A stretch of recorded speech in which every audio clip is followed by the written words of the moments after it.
I'm actually wondering like what's going to happen with Card, because the Imperials, they're like, oh, by the way, since Han and Lando were just stopping off at Sluis Van, they're just going to just stop off at Merca to just bomb it out of the planet. Oh no! I'm assuming they are evacuating still. Yeah, they must still be in the middle of it. I was reading this thing recently. If there's an emergency, the way to quickly get your cats out of like a burning building or just any sort of disaster is to grab a pillowcase and put them in. So I imagine that's what they're doing with the Yasser married. They're just putting them in, like hordes of them in bags. Like goldfish or something. Come on, guys, we gotta get out of here. Hello there, you found the Lost Holocron, an ancient artifact of lore and legends from a galaxy far, far away. Each transmission of the Lost Holocron, you will join an episodic discussion of media from the Star Wars universe. We will be your guides. Apple lover Tim. Only because of work. Potato washer Kyle. Why potatoes? Tomato crusher Scott. Squish. And banana bender Stewart. Wait, do we mean the fruit or the products? I wanted it to be ambiguous. Oh no. I love my tomato phone. Don't you guys? I do have a potato clock. Nice. We will be covering the material up to and including Chapter 32, which is the entire book of Heir to the Empire. The whole book is chapter 32. This is the last holocron. This is the last holocron for Heir to the Empire. Scott, can you tell us what happened before Chapter 32? All right. It is the aftermath of the Galactic Civil War. The New Republic and Imperial Remnants struggle for stability. On Kashyyyk, Leia, Organa Solo, and Chewbacca uncover the identity of the aliens responsible for their many attempted abductions and head back to Coruscant with a promise of parley over the Forest Moon of Endor. Grand Admiral Thrawn and Captain Pellaeon had prepared an assault on the Sluis Van Shipyards, presently a hive for repurposed warships that are filling the logistical demands of the burgeoning New Republic. Using prototype cloaking technology, a freighter positions itself among the skeleton crew warships to unload a swarm of mole miners and TIE fighters intended to board and hijack them. Wedge Antilles is already running escort to one such freighter, Larkess, and engages the threat forthwith. The Millennium Falcon, having just arrived from Merker, also engages the swarm of TIE fighters. Han, Solo, and Luke Skywalker identify the mole miners as the ones stolen from Lando Calrissian's mining operations on Nikon. Injured though he is, Lando uses his override codes to disable the hijacked warships, though in the process leaving them all but destroyed. Thrawn graciously admits defeat to Pellaeon, edifying him on the importance of keeping the long game in mind. All right, Mr. Potato Head, what happened in Chapter 32? Lando's override of the mole miners has brought a quick end to the assault. However, with the capital ship's support withdrawn, the remaining Imperial forces prove obstinate, with many space troopers willing to act as suicide bombers rather than assent to the call to surrender. The captain of the Larkess voices the bleak outcome of the battle. This many Imperial warships is going to be hard to spin as a victory. Han receives a call from Leia. Akbar has been arrested for treason. Han will head immediately to Coruscant with Luke, just a few hours behind, as soon as his X-Wing is able to be continued. Guys, we made it. We made it through. We did it. This is the end. Heir to the Empire. My heart sank I always when knew. Akbar was arrested. I knew it, though. I knew he was a traitor. God damn You it. knew he was a traitor? He was the trap all along. He was the heir to the Empire. Oh. I'm a trap. I'm a trap. I've been trapped. I've been trapped. Yeah, I think I remember us just like joking about a civil war, and then it became like, and then it's like an actual thing now. Yeah. I was like, oh wow, Yeah. this is for real now. Yeah. What do you think the charges are? Like, what exactly is his... how is he culpable to treason. Pocketing money for his many, many kids. Hush money. They're like, please leave the military. He just keeps sending them thousands of credits. Shut up. Man, I don't know. I I mean- can't pick up on any clues. Yeah, I mean, it could just be anything. I'm sure it's planted evidence, and it could, it could be something that we have nothing about because we haven't gone too far into the politics of, what the Alliance is trying to do right now. I mean, we do know that the Imperials have spies in Coruscant at the moment, so possibly, it is planted evidence there, or, well, we don't think he's guilty, do we? No, Never. He's not giving evidence to the Imperials? he's been so deep at this point. For him to be a traitor now would be ridiculous. Yeah, it would be a complete about face for the character, and I would No. not buy it. I guess then the other question is, Failure's doing, or is this the work of Imperial spies? I think it could be either. Which one's more exciting? It's that one lady, Leia's friend, Snow. Winter. Winter. Guys, it is late. Just give us all the clues. We like to guess at stuff. That was the funny thing. You knew exactly who I was talking about. Snow is pretty close to winter. Yeah.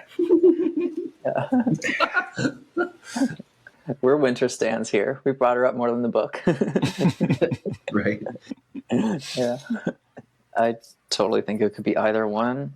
I think Failure would be more interesting. Yeah. Actually, no, that would feel like a trope. What would? Failure planting the evidence, like a political rival. Yeah. We did get like an update. I can't remember how many chapters back, but there was an update.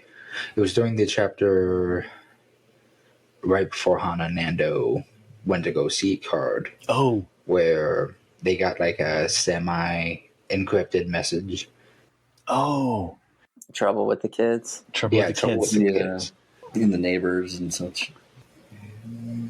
Yeah, I know. It was just like a little bit of a wrap up. I mean, clearly there's loose ends still to clear up, and we're going to find out what's up with the Nokiri. We're going to get a little more political intrigue, I'm assuming, in the next one.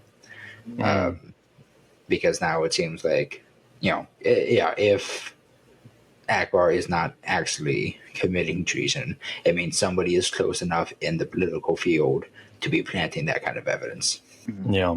I mean, we did do like a 6 degrees of Emperor Palpatine a few chapters back when it was like, well, if you're going to have to vet this person, you also have to vet like almost 100 other people once you start stepping out on people that are in the council, their aides, the people that they liaise with as well.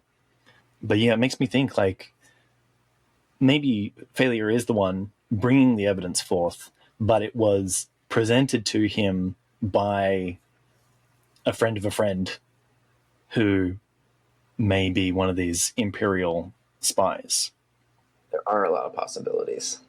But then that's why we have a whole nother book to look forward to. Yeah. Right? I mean, I was just thinking, like, the last chapter made me feel, like, really satisfied with how this wrapped up, and then also looking forward to the next, because it put each faction in an interesting spot. And this kind of just, like, juiced that up. Yeah. It's one of those Mario Kart speed boosts that launches you into the next chapter. Yeah. Yeah, that's a good way to put it. That it really does build the intrigue for the next installment, and I'm interested to see where how Thrawn. I keep calling. This is not the first time. Timothy Zahn has planned this out to to build that plot through this trilogy. Yeah. Do you think he intentionally wrote Thrawn's name to rhyme with his last name?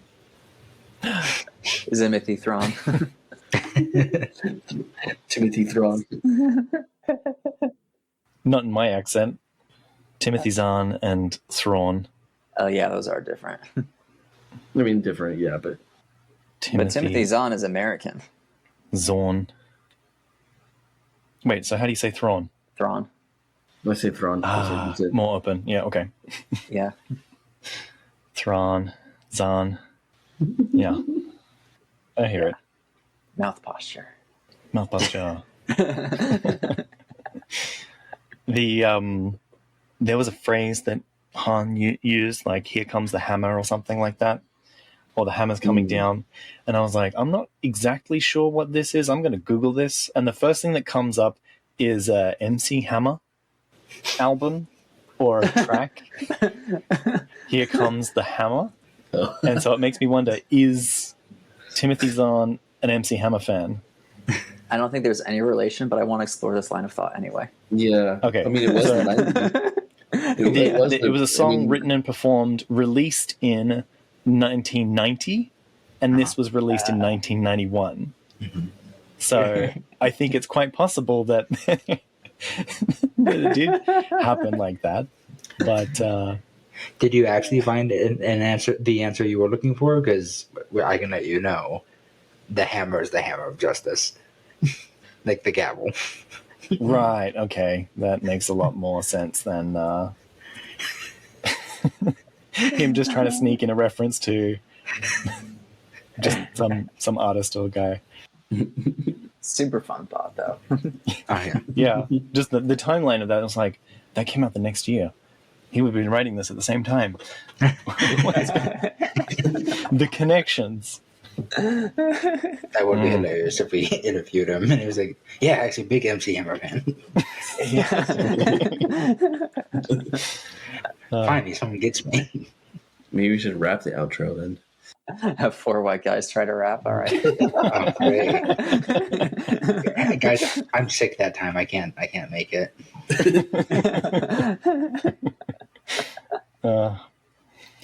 We mentioned in chapter 30 about the suicide mission that of the people on Merca doing the cleanup, and now the space troopers are just obstinately going around the battlefield, just trying to make as much damage before they get blown up. Like, what do you think the Imperial culture is like? Not good. Yeah. I imagine they're told that if they are captured, whatever's going to happen to them is way worse than dying. You think there's like some propaganda against the democracy spreading New Republic? Oh, I'm sure. I guarantee there's propaganda.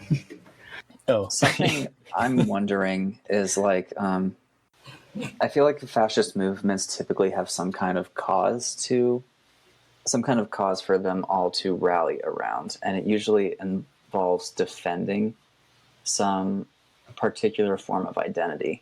And I'm struggling to think of what exactly that looks like for the Imperials. Like, what are they trying to defend? yeah. Because we get like bits and pieces there. Obviously, we see there's like preferential treatment for humans in the Empire.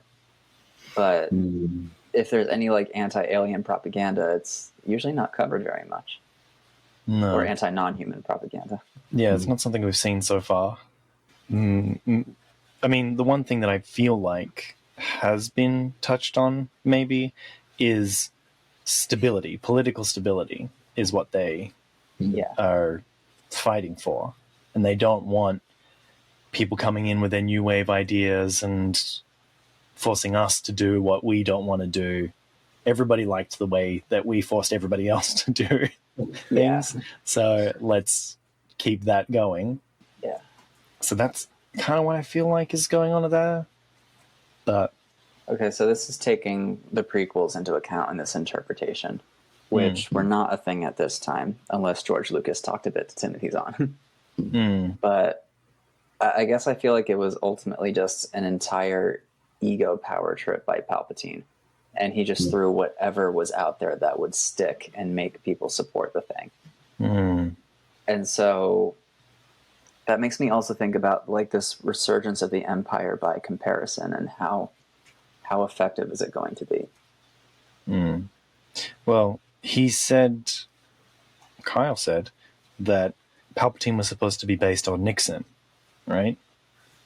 Yeah. What was Nixon's, because I'm not very familiar with American history, but what was Nixon's platform that he got support for? And I think that might tell us what we're looking at. What the general idea of what Palpatine's empire stood for against the New Republic, or the Old Republic, the previous Republic. So Nixon began the war on drugs. And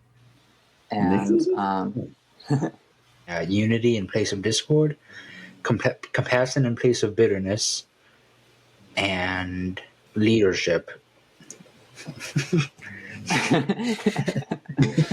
his platform is leadership. Leadership. Which, that, I said that people don't like democracy because democracy is seen as unstable, because everybody's voices are being thrown into the pot. That how are we ever going to get anything done when we have to, follow what everybody wants to do? Whereas the dictatorships have a particular directionality to them and say, like, okay, well, we have strong political leadership, and that's what they're appealing to. They don't want a government that flip-flops, and this month you've got the the Human Supremacist League and the Ithorian Supremacist League coming in the next election cycle. The human cultists. The human cultists. Yeah. and then you've got the Confederacy of Independent Systems that are in control for another 4 years, and then the next 4 years is somebody else, and they don't like that. It seems like political weakness to be meandering like that. No, that's an understandable platform. Short-sighted, but understandable. Yeah, and I know that one thing that I had heard was during the political unrest in Hong Kong, for instance, the Chinese government was kind of looking at our previous administration, just how crazy and messed up everything was with that, and the Chinese government's like, is that the kind of democracy you guys want? I mean, look at that. Look how messed up they are. Is that really what you guys want? This reminds me of a hilarious video that has a very offensive word in it. You don't want to say it, so you've seen it. Wait, what? Tim's pulling out a ukulele. We will link it in the show notes, but we do not condone this language in the least. But I mean, that's basically fascism, right? Fascism is saying, well, I know what's best for everybody else. You guys don't understand the chosen word of God, and so you need to listen to me and my rhetoric, or listen to the way that I want to run things, because I know what's best for everybody else. And I think, we kind of get that on. I hate that it's a two-dimensional thing, but the left and the right both have these in American politics, but arguably around the world. Yeah, frustratingly around the world. Have this, well, you don't know what's good for you. You should just be doing what I say. And everybody, and you look at, memes on the internet, and everyone's like, oh, I can't be this intelligent, but also have much more people stupider than I am. And it's just looking down on other people for knowledge that they don't possess, which is weird. As just a stance in general, which I do like that meme. Did I send that to you guys? Of when people call you stupid in school, and it's Obi-Wan Kenobi at Camino, and he said, "Yes, well, that's why I'm here." That's great. So, I feel like it's extremely short-sighted and a very short path to authoritarianism when you say that, well, other people don't understand what's good for them. Or I understand what's better for other people than they do. When you're in that kind of position, you need to listen. Let's get back to some lighter things, like Wedge. Wedge. Wedge. Wedge is so congenial in this. Like, he's like, well, I don't have much to give you, but I will literally scrap my X-Wing just to make sure that you can leave in 10 hours. Oh, yeah. Good old Wedge. Yeah. Give you the clothes off his back, that man. He'll give you all his cheese. Yeah. What couldn't he potentially just give him the X-Wing and have his repaired? And then Luke stays behind to get repaired and he brings it back when he can? He could, but R2 has a thing going on with that X-Wing. That's right. Mm-hmm. Okay. Yeah. Plus, the seat is like conformed to his butt, you know? Yeah. That's fair. Yeah. It took him a very long time to work that groove into that chair. Yeah. But I mean, he could. Yeah, but he could. It's not the same. He's going to have to make all the adjustments to the seat. He's like, oh, man. Wedge is like way taller than him, I guess. I did actually get like a bit nervous in the last chapter when they dropped off his X-Wing. And I was like, oh no, is this the end of it? And then I had a little sigh of relief when it came back. Yeah. Yeah, no, I thought that would be an easy target for Thrawn sitting at the edge of the battlefield going like, that stray X-Wing, somebody take care of it. What if he had them steal it instead? They wanted ships. Ooh. Oh, yeah. Although X-Wings are supposed to be inferior to TIE fighters, aren't they? No. No, TIE fighters don't have shields. TIE fighters are meant to be like quick and expendable. Yeah. Oh, okay. Yeah. They're inferior with speed. Yeah. They're basically like, you know, win battles by sheer numbers, not by, Yeah. you know, Okay. effectiveness or whatever. It's like quantity over quality. Yeah. They're the Zap Brannigan starfighters. Yeah. Uh-huh. Yeah, I don't know. I guess I just thought with what's going on, it felt like it should have been more of a time crunch to hurry up and get stuff done. And 10 hours for Luke to catch up, a lot can happen in that time. Yeah. Yeah, I guess so. Especially after what just happened, you think they'd want to like try to stick together a bit more. Yeah. But I'm sure this is going to be a plot in the next book. That something's going to happen in that 10 hours that's going to keep them separate. Oh, you think so? Probably. It would make sense because otherwise we're going to start, basically from square one with everybody's in the same position and then they're going to spread out again. So it would make sense to split them up here. That Han and Leia are together. Han is left to babysit Akbar while Leia goes to a secret meeting with the Nogri. And then Luke has to go to his session with his personal trainer. Mm-hmm. Oh, yeah, he's going back to Jormok. Yeah. And then Lando's going to get dipped in a bacta tank. Oh, yeah. Yeah. Wait, are they leaving Lando at Sluis Van? I don't know. I don't think Was so. was he mentioned in this chapter? That was not clear. Well, I mean, we also don't fully know how serious his injuries are. So it could be something that could be taken care of quickly with the tech they have at Sluis Van. It was said that we only know it's bad enough that the Millennium Falcon couldn't do it. Yeah. Yeah. But he did say that he would spend some time floating in a bacta tank, which I think would take longer than 10 hours. But that's just my intuition. I want to float in a bacta tank, guys. I really do. I just want to chill in a bacta tank for like a day. I do too. Yeah, I'd like that. It's very nice. Have you ever tried any of those sensory deprivation chambers? No. I have. Oh. How was it? You have? It's okay. It was dark. Did you feel anything? Not really. No, I know, that's the point. Sensory deprivation. Yeah, it looks like Han's already in the bacta tank in chapter 32. Wait, Han or Lando? Yeah, sorry. Lando's already in the bacta tank. Pando. Ando, yeah, I know. In the bacta tank. Really, two sides of the same coin. Two sides of the same pillow. Two dimensions on our smuggling. Axis. Yes. Our scoundrel graph has two axes. One of them is Lando and the other's Han. Yeah.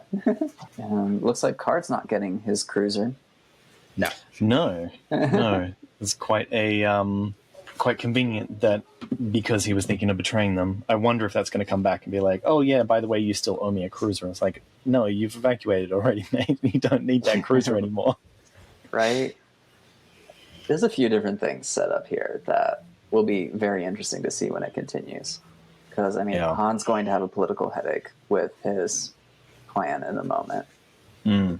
And exactly how, like, public has imperial awareness, has awareness of the Empire been? It seems like it's fading into the background. Yeah, because But- this was also a debut in a way as well.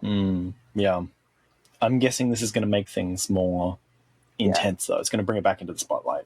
They're hitting us somewhere pretty close to home. Yeah, they're going to be like, oh, the Empire's back, and you just wrecked a bunch of our cruisers. Like, what were you thinking? It's going to be rough.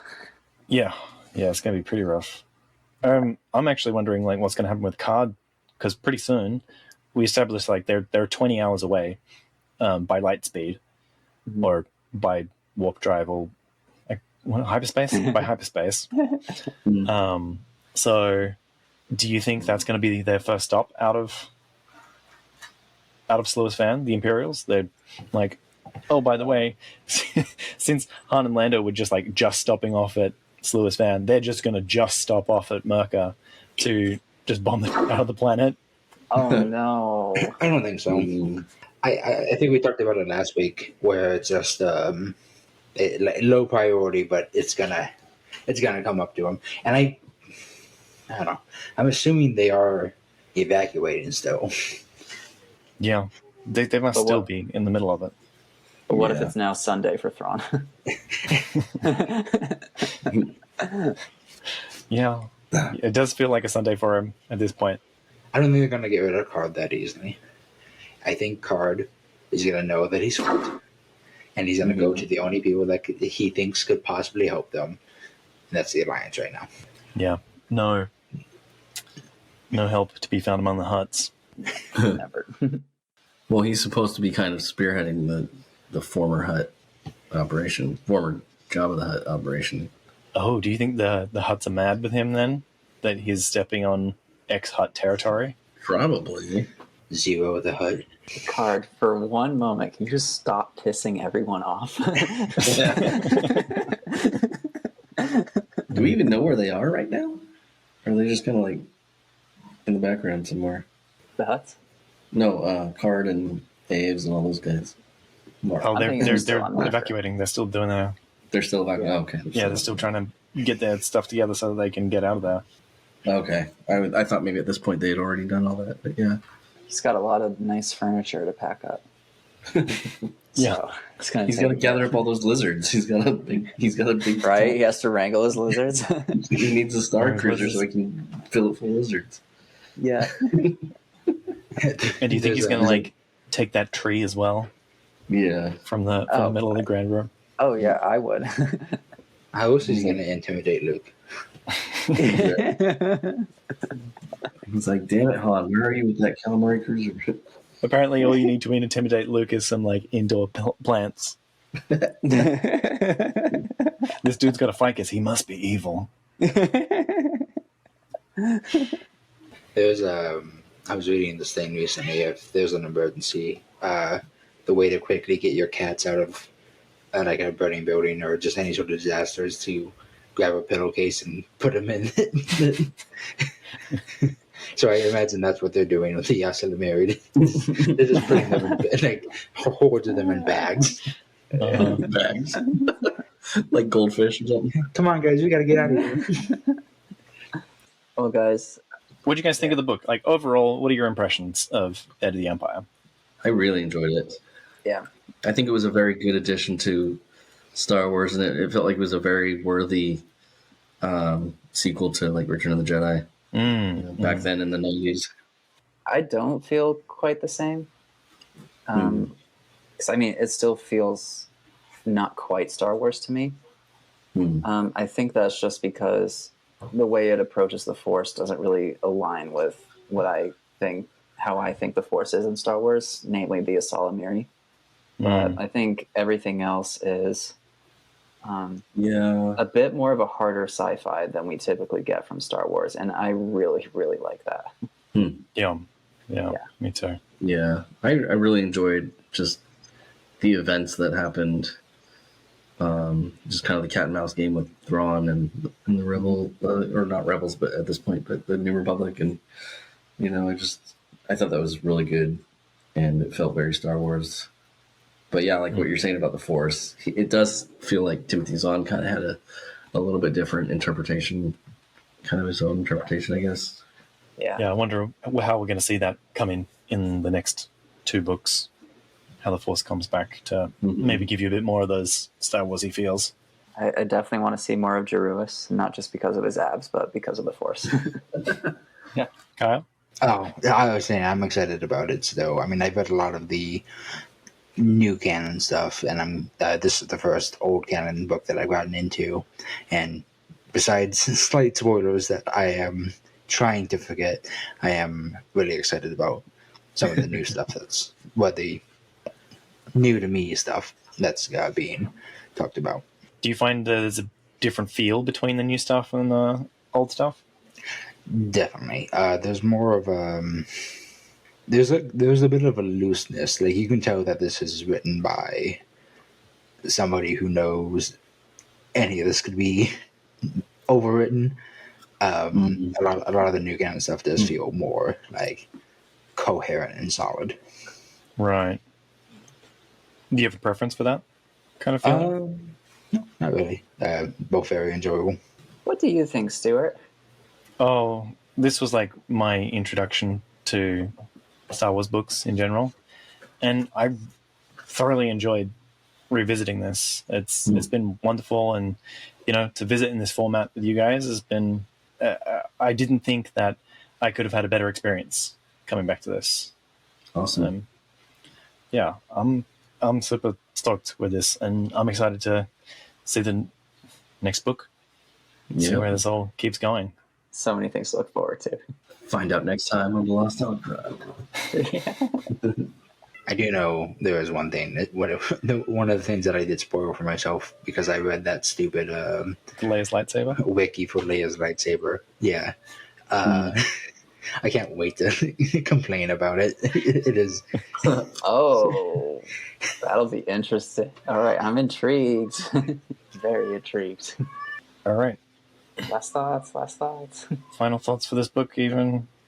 I am so far pleasantly surprised by this excursion into the EU for me. And yeah, of course, there are things I'm not a big fan of, but there's also a lot I like. Yeah. And ultimately, I just like experiencing new things. And Star Wars is pretty much an endless source of fun. Oh, yeah. I really can't think of any Star Wars things that make me like not have fun, honestly. Yeah, me neither. Like, we complain about this stuff. Holiday special comes close, but even then, there's like very special moments. What about the Ewok movies? Very special place in hell. Oh, I need to see the Ewok movies. Actually, I've seen the animated series, but not the movies. Yeah. What about the animated series Droids? Yes, I loved droids. I saw a custom lightsaber that was in the droids color scheme, and I was really tempted to pick it up. Ooh. Yeah. Apparently your cat likes this book too. Not a fan. All right. If you, the listeners, have made it this far, thank you so much for your engagement and sticking with us. Yeah, seriously. We are very excited to get into the next book with you guys. Just a reminder, we're going to be taking a little break after this one, but sure we'll be back soon. We're going to have a meeting after this to discuss how long that break will be. We are not leaving you forever. Nope. This is not the last Holocron. I was just joking, Master. Yeah. It would be really funny if we just never posted again. No. No. Guys, we're going to be like, Oh, so rude. And then we never get approved for season 2. No. We never approve ourselves for season 2. Right. Yeah. The funding just wasn't there. Quick, head to our Patreon. Yeah. Speaking of which, our Patreon. Quick. We need to build our Death Stars. We've got Yes. We've got 2 Death Stars and another podcast to be making. Oh, that reminds me. I have to talk to you guys about onion versus onion versus tomato.